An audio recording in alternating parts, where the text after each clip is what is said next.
Did you know that a major way that a narcissist carries out their destructive behavior is to rely heavily on enablers? Yes, it's true.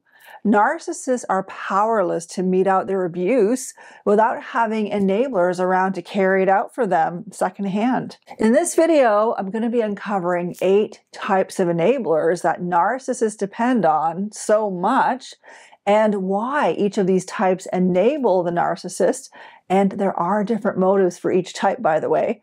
And most importantly, how you can awaken the enabler to this dynamic and also help them if they're not aware that they are being used in this way by the narcissist. Whether you're dealing with a covert narcissist or someone who's more overt, understanding the role of enablers is crucial to break the cycle of abuse wherever you are. Now, if you're new to my channel, welcome. I'm Shaneen Megji. I'm a certified coach and a Christian counselor dedicated to helping people heal and recover their identities from narcissistic relationships from a biblical, practical, and spiritual perspective. So if you find this content helpful, be sure to subscribe and hit the notification bell so that you don't miss any of my upcoming videos. First, let's clarify what exactly an enabler is and why they can wreak so much havoc in a relationship with a narcissist. An enabler, simply put, is someone who, often without realizing it, supports or enables a person's harmful behavior. In the context of a relationship with a narcissist,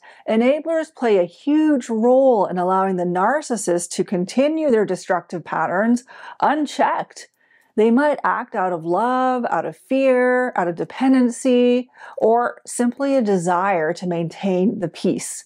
However, regardless of their motivations, their actions end up reinforcing the narcissist's behavior, making it even more challenging for the narcissist to face the consequences of their actions. This dynamic not only harms the enabler and those around them, but it also prevents the narcissist from being held accountable and seeking the help they might desperately need. So I'm going to be sharing with you 8 types of enablers and some tips on what you can do to awaken these types of people to the sin and destruction they may be perpetuating, most of the time unknowingly, in their families, in their communities, or workplaces. And I'll just mention too that although I'm listing 8 types of enablers, it's possible for a person to be in more than one category. You might see yourself or someone else in multiple categories. So here goes. Type number 1, the love bombed. These are individuals who have experienced the overwhelming generosity, favor, kindness of the narcissist. They may have been showered with attention, affection, and praise all at once, especially if they were in the beginning stages of the relationship. So, of course, when the narcissist lavishes all this attention and generosity on this group of people, they feel special. And not only that, they feel indebted to the narcissist. So it's difficult for this group of individuals to stand up to the narcissist or confront them on anything because they feel like they owe the narcissist for all that initial affection and support that they received. And they want to continue being in the good graces of the narcissist. So many of them will prioritize loyalty to the narcissist and returning the favor to them by enabling destructive behavior or turning a blind eye to it over loving the truth. So how can you awaken the love bombed to what is really going on, especially when they are so enamored by the narcissist? Well, this might be a challenging group to awaken because they have mostly seen the good side of the narcissist and not any of the bad side. They think that this person is incredible, and they might feel incredibly special. They might think that you're the problem for awakening them or alerting them to something that they're not seeing at the moment. So in light of this, here are still some tips that you can do. One thing you could try to do is help this group get understanding and get educated on the concept of love bombing. You could look for opportunities to explain how narcissists use intense affection and attention to create a sense of indebtedness and dependency. You could encourage them to see the pattern in the narcissist's behavior. You could ask them, Can you see how the initial affection was used to secure your loyalty and compliance? Do you notice times when that person's behavior shifted towards you after you became more committed to them? You could try to address their feelings of indebtedness directly, depending on how open they are. You could ask them, do you feel like you owe that person for their initial generosity? How is this sense of indebtedness affecting your ability to stand up for yourself and make independent decisions? You could also encourage them to reflect on the balance between their loyalty to that person and their commitment to truth and personal integrity. Now, on a little side note, if you have experienced love bombing or you know someone who's experiencing it in a relationship and you would like to safeguard yourself or safeguard others from entering into a relationship with a narcissist in the future, check out a free ebook I wrote on 7 red flags to spot a narcissist. This book is geared to help you identify a narcissist at the beginning of a relationship before you get too invested. So click on the link in the description box below if you'd like to receive a copy. So let's move on to enabler type number 2, the fearful. The fearful are those who witness the harsh treatment of the scapegoat in the hands of a narcissist. Now, a scapegoat is someone who is unfairly blamed or criticized for the narcissist's actions, and they serve as a warning to others. So when a narcissist is blaming a scapegoat unfairly, treating them unfairly, punishing them, treating them horribly, and humiliating them often in front of others, they bank on all of these things, instilling a deep fear in the people watching and making them afraid and not wanting to be the next target. So to avoid facing the same fate, people around them end up conforming to the narcissist's expectations, unknowingly enabling their behavior. It's like the narcissist is using the scapegoat to send a clear message without saying a word, conform, or face the consequences. And this kind of subtle and insidious intimidation by the narcissist ensures that people will be compliant with them and allow them to control the situation and impose their will, all while maintaining this grandiose and humble, benevolent image. So when you notice a fearful enabler of a narcissist, how do you break the cycle with them? Whether that person might be you or someone you know. Start by acknowledging and validating their fear of becoming the next scapegoat. You can let them know that their fear is legitimate given the narcissist's behavior. And you can ask them, do you feel like you might be the next target? It's understandable to feel this way after seeing how others have been treated. You could help them recognize the pattern of scapegoating by asking them, do you see how the narcissist uses scapegoating to control others? How often have you seen this happen? You can encourage that person to think about the long-term consequences of staying in this environment by asking them, if you continue as you are today, what do you think your life will look like in 5 years? Could you handle it if things stay the same or get worse? And you can go on to ask them, how will this affect your kids or your marriage or your career? What kind of example does this set for your children? You could even help them explore why they're even staying in this relationship by asking them, what prompts you to stay in this relationship? What do you gain from staying? And what could you potentially lose? So these are all really, really good questions to get the fearful to be thinking and processing. It's really good. Even if they don't respond well to the questions will automatically get them thinking about things on a deeper level. Enabler type number 3. These are the craving for approval. These types are those who have been wounded by past interactions with narcissists, and in the current relationship they're in, they're caught in a relentless pursuit of validation, coming from experiences where love and approval were hinged on performance. So the craving for approval type are the ones who have fallen into a pattern of codependency. They feel compelled to constantly prove their worth. And this vulnerability makes them easy prey for narcissists who exploit their need for approval and who are continuously reinforcing to these enablers that they're only as good as their last act. It is a vicious and unattainable standard that these enablers are forever trying to meet, and they're forever falling short. I would start by gently acknowledging their relentless pursuit of approval. You might say, "It looks to me like you really want this person's approval. What need is their approval meeting for you? You can also make an observation about the stress they're experiencing.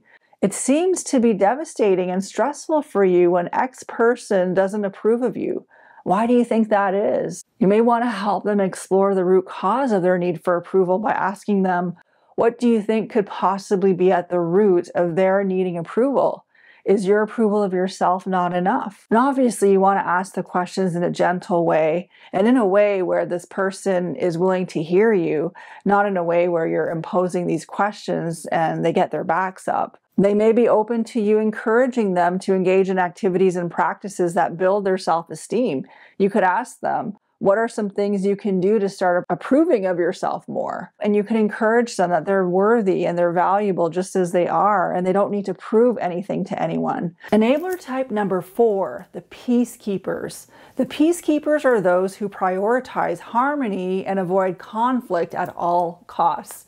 They enable the narcissist by smoothing over conflicts and making excuses for the narcissist's behavior and prioritizing peace over confronting the underlying issues.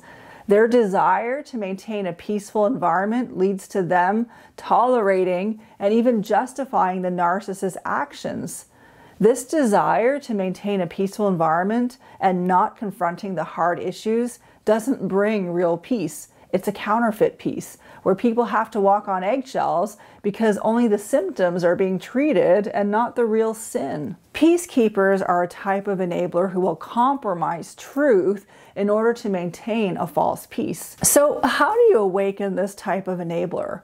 You could say, I'm concerned about the role you're playing in this relationship. It seems to me that peace is really important to you, but I'm wondering if you're a peacekeeper or a peacemaker. Do you know the difference between the two? And perhaps you can get into a dialogue about what the difference is. And you can go on to say that I'm concerned that you're trying to keep the peace, but in doing so, you're perpetuating a problem. So hopefully you can have a discussion around it and what it really means to be a peacemaker, and that sometimes making peace means dealing with the hard issues and confronting the sin so that there could be a real, authentic peace. The 5th type of enabler is called the manipulated, and these are people who fall prey to the narcissist manipulation. They might not even realize that they're enabling the narcissist because they've been convinced that the narcissist's warped reality is the truth.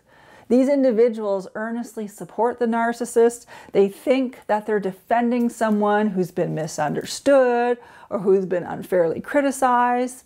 So how do you awaken these types of enablers who are manipulated? The problem with this group of people is that they're dangerous because they carry out the secondhand abuse of the narcissist.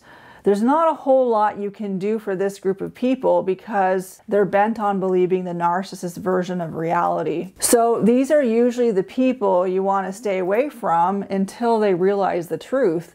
And usually they will have to go through learning about it the hard way. I would suggest you do your best to affirm what is real and not allow yourself to be gaslit by them. You may have to accept the hard process that they'll have to go through to arrive to the truth, and also accept that it may not be your place to help them get to that truth or to save them from the pain they'll have to go through. If you are truly a peacemaker and you approach the manipulated with truth, that could be taken as you being the one who is offended or rebellious, or you're the one trying to cause division or stir the pot.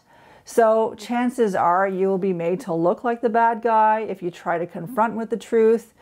It might not be worth it unless the Lord tells you to do it. And that's the key thing here, is to know if this is the lane God wants you to be in, if this is where you should be expending your energy.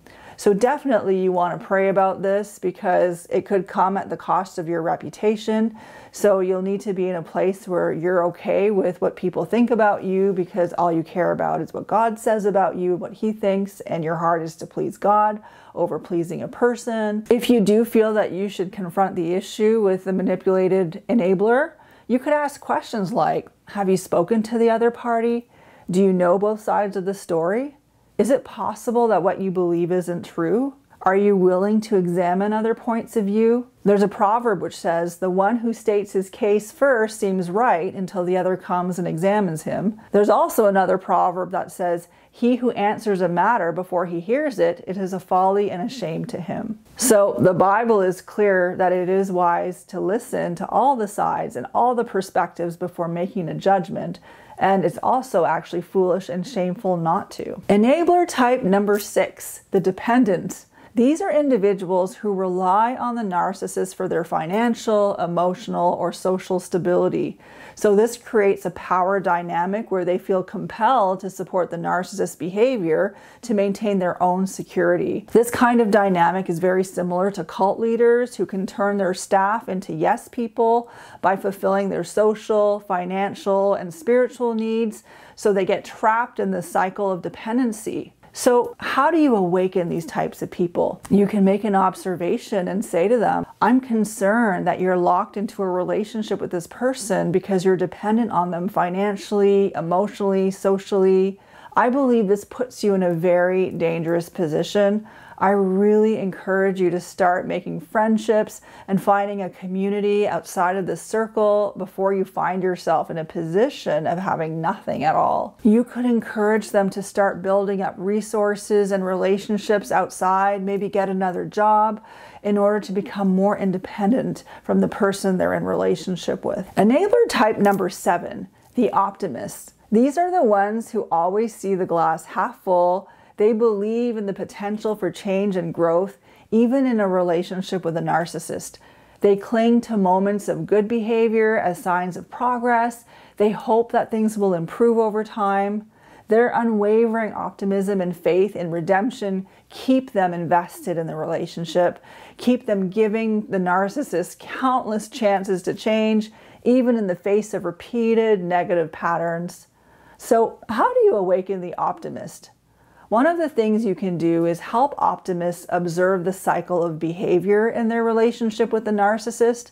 This cycle would include patterns of tension building, abusive incidents, reconciliation, and then calm. By helping optimists recognize patterns, hopefully they will see that moments of good behavior are often part of a larger destructive cycle.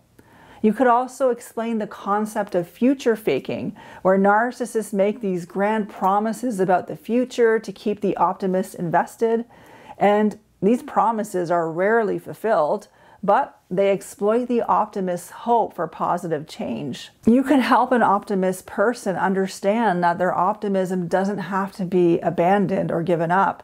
Instead, it should just be balanced with realism. So you could ask them, is your optimism facilitating the change you're hoping for, or is it enabling the continuation of harmful behavior? So you can encourage them to set boundaries, because it's important for their own health and also for other people's sake. Also, boundaries could help them from ongoing harm, and it could also be a test to see if the narcissist is truly interested in changing. And you can also remind them that it's okay to hope for the best, but they should also prepare for the possibility that the narcissist may not change. So hopefully with these questions, the optimist can begin to awaken to the dynamics at play in the relationship with the narcissist and see that their optimism can still be a strength, but be tempered with wisdom and caution in order to protect themselves from unnecessary harm. Enabler type number 8. The empathizers. The empathizers are often the ones feeling a deep sense of compassion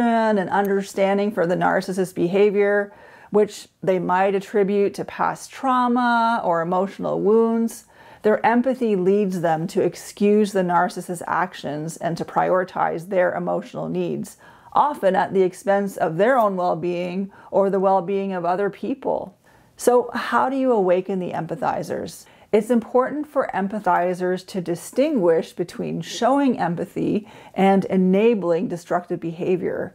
So they need to understand that while it's good to be compassionate, it's equally important to hold the narcissist accountable for their actions. You can explain to them, yes, we're called to forgive, but forgiveness doesn't mean we ignore harmful behavior. True compassion involves helping others grow and change, which sometimes means that you have to hold them accountable. You might need to highlight the unintended consequences of excusing the narcissist behavior. By not requiring the narcissist to face their own issues, empathizers might inadvertently allow the narcissist to continue hurting other people. So you could ask them to reflect by asking them this question. By prioritizing the narcissist's needs and excusing their actions, are you really helping them, or are you enabling their destructive patterns? How might this be impacting others around you? You could ask them, what messages are you sending by allowing the narcissist to avoid dealing with their issues? How might this decision affect those who are also suffering due to the narcissist behavior? So hopefully these questions will help an empathizer realize some of their blind spots and hopefully start to make some positive, real change without sacrificing their well-being or even the safety of other people. By recognizing the various types of enablers I talked about and their underlying motives, it becomes easier then to understand the multifaceted dynamics of enabling behavior and hopefully to provide appropriate support for people that are involved. Understanding these different types of narcissistic enablers is really key to breaking the cycle of abuse. Each enabler, whether they're the manipulated, the fearful, the craving approval, or simply trying to keep peace, plays a significant role in allowing the narcissist to continue their harmful behaviors unchecked. By recognizing these patterns and addressing them with honesty, with love, with support, hopefully we can help ourselves and others awaken to these destructive dynamics. Remember, it's important to approach these situations with care, with wisdom and love, maybe sometimes a bit of distance to protect your heart. Breaking the cycle is not for the faint of heart, and it sometimes takes time and patience, but with God's help, with support, with courage, it is possible to reclaim your identity, to reform, hopefully, what is toxic and corrupt, and hopefully see people set free, and maybe the toxic person get healed. So I hope these insights were helpful. If you would like a copy of my ebook on how to spot a narcissist at the beginning of a relationship, click on the link in the description box below. If you have other insights about types of enablers that I did not share in my list, feel free to share them in the comments section. I'd love to hear them, and I think they would bring greater awareness to more people and be a blessing to more people. And if you'd like to receive more content from me and have not subscribed yet, please hit the subscribe button and click on the bell. Thank you so much for watching. I appreciate you, and I look forward to seeing you in the next video.